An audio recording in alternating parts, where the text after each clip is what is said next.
महाराष्ट्र विधानसभेतील मतदारांच्या वाढत्या संख्येवरील राहुल गांधींचा आरोप योग्य असल्याचं काँग्रेस नेते विजय वडेट्टीवार यांनी म्हटलं आहे। महायुती सरकार जनमताच्या आधारे नव्हे तर मॅच फिक्सिंग आणि बेईमानीमुळे सत्तेत आल्याचं वडेट्टीवार म्हणाले। कामठी विधानसभेतील मतदारांची संख्या 5 वर्षात 17,000 आणि 5 महिन्यात 35,000 कशी वाढली हे त्यांनी उघड केलं आहे।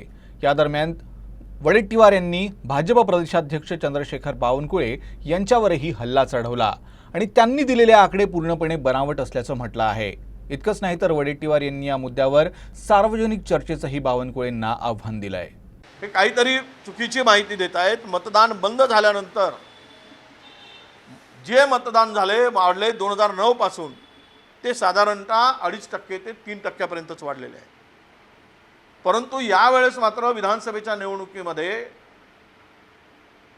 ही निवडणुकीच्या 6 वाजता मतदान संपल्यानंतर वाढलेली संख्या ही 8.7 म्हणजे 8.9% साधारणतः ही संख्या आहे। 8.9% मतदान कसा वाढू शकतो? मतदान प्रक्रिया संपल्यानंतर 50 लाख 55 लाख मतं कसे वाढू शकतात? महाराष्ट्राच्या नाही देशाच्या इतिहासामध्ये विधानसभेमध्ये असं कधी झालं नाही। त्यामुळे आम्ही आमची भूमिका राहुलजींनी जी मांडली महाराष्ट्राच्या संदर्भात त्यावर ओपन डिबेट करायची कोणाची तयारी असेल तर ती यावे, आम्ही तयार आहोत। ते खरं आहे ना, महाराष्ट्रामध्ये आलेलं हे सरकार हे जनमताच्या भरोशावर आलेलं सरकार नाही, तर हे जगलरी करून आलेलं सरकार आहे। हे जगलरीचं सरकार आहे। उदाहरणच द्यायचं झालं तर राहुलजींनी कामठीचं उदाहरण दिलं।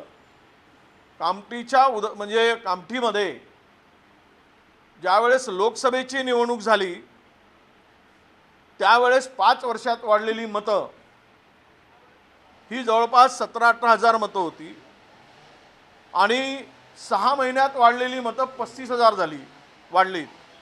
हे 35,000 मतं आले कुठून? आणि ही वस्तुनिष्ठ माहिती राहुलजींनी त्यांच्या त्या लेखामधून दिलेली आहे।